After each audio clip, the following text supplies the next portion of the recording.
Hey guys, it's me, Kalal, and today I'm back at it again with another Blender Cycles render tutorial. This video series was made to teach you guys the basics of the Blender Cycles engine, a professional free 3D modeling software, so you guys could make advanced scenes even without any prior 3D modeling experience. This is what we're going to try to produce today. It's one of my renders and is inspired by the pod racing scene from Star Wars Episode 1 A Phantom Menace for any Star Wars fans out there. It might seem complicated or time consuming, but once you get deep into the software, it really is no biggie. Now, the first and most important step is to download the actual program if you already have it from their site. It's actually very easy, as the program is free and open source. It's as simple as going to blender.org and downloading the zip file. Once you've done that, ta-da! You're one step closer to mastering the art of 3D modeling. After you've loaded up the software, it's time to start work on the most dominant and key aspect of the render, the terrain. In my render, I modeled it off the canyons seen in The Phantom Menace, as I thought they added character to the image. Alright, let's start off with the basics. The first thing to do will be to go to this tab up here and change the setting from Blender Render to Cycles Render. This basically enhances the lighting of the scene, as the Blender Render engine is simply outdated compared to the Cycles one. After that, delete the cube in the middle by selecting it with a right click and pressing the delete key. Then, press Shift A, then select Mesh, then Plane, to select what will eventually become our canyon.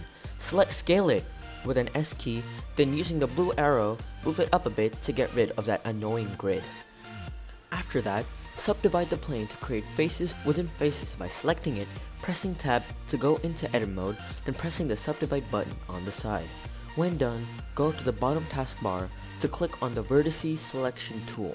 This will let you select the corners of a face rather than the entire face or edges themselves. Finally, click on the hollow blue circle within the same taskbar, which is proportional editing, to begin molding the mesh. Now after that, select two straight lines of vertices to indicate where our canyon is going to be placed, and then using the blue arrow, move them up and down to create the walls of the canyon. Because proportional editing is active, the vertices around those selected vertices move as well. And then you can change the mode of the proportional editing from smooth to rough and random to not only create smooth curves but also create sharp random ridges in the actual plane to create a rocky feeling.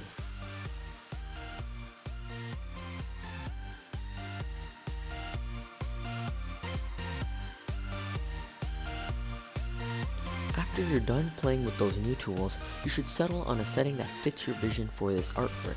Then, you may want to position the camera in the point of view from which you want to render to give you a better idea of what the picture might look like in the end. To see rendered mode, open another screen through the shaded upright corner.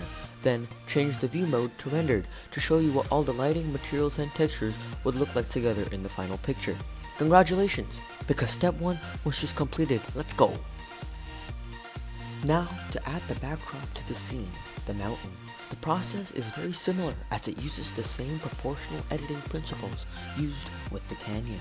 First, create and position a plane.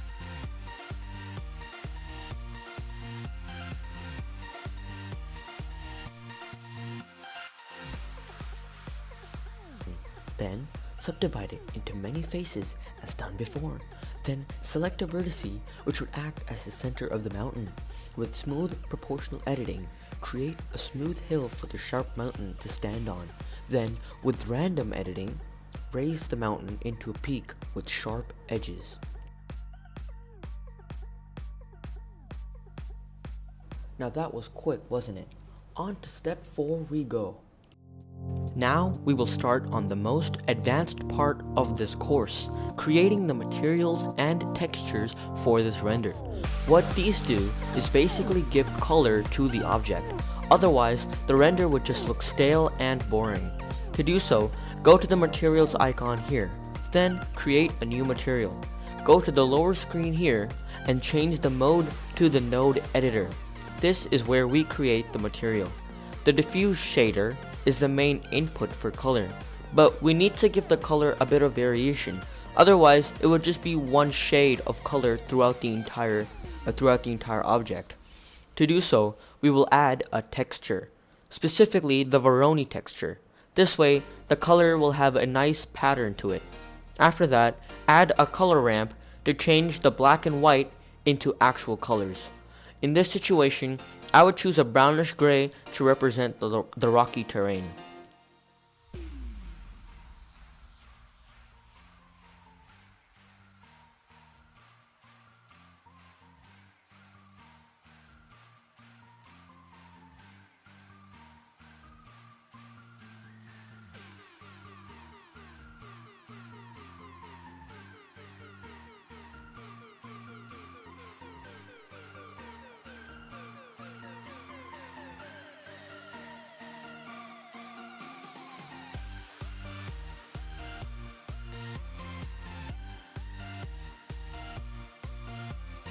Now that the main components are set up, it's now time to start work on the backdrop of the scene.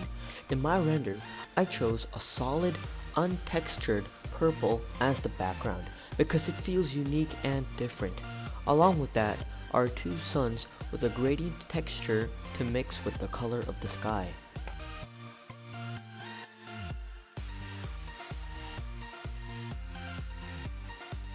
To create the sun, use Shift A. Then, scale and position it as you wish, and then create a face for it through the Add Edge/Face button on the left. Then, create a material for it. In this render, I'm going to make the bottom half of the sun gradually be transparent, to make it feel like the sun is just coming over the horizon.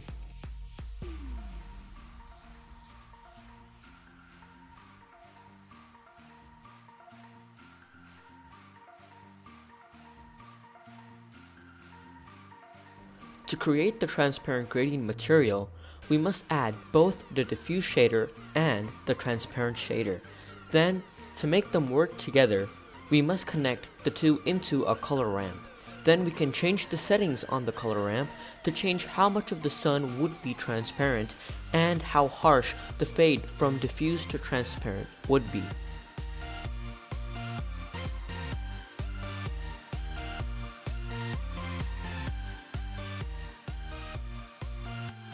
It looks like the render is shaping up nicely. Now that we have taken care of the backdrop, it is time to move on to the final step, creating the ship.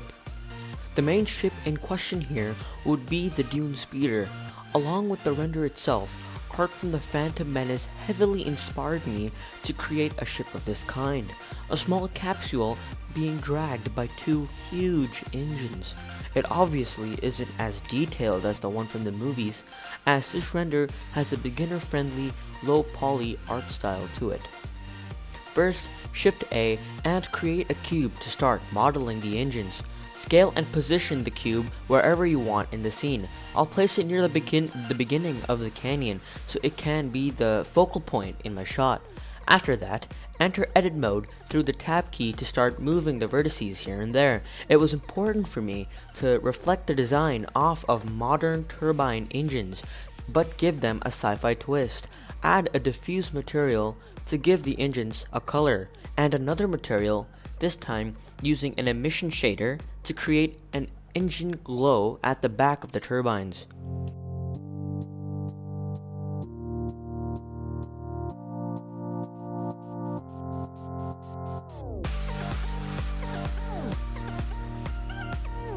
In an effort to stylize the turbines, but still keep the simplistic art style of the render, I decided to give the edges of the turbines glowing highlights.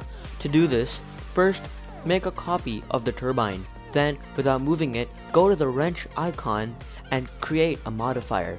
These basically are shortcuts to editing models, so you don't have to take the long way.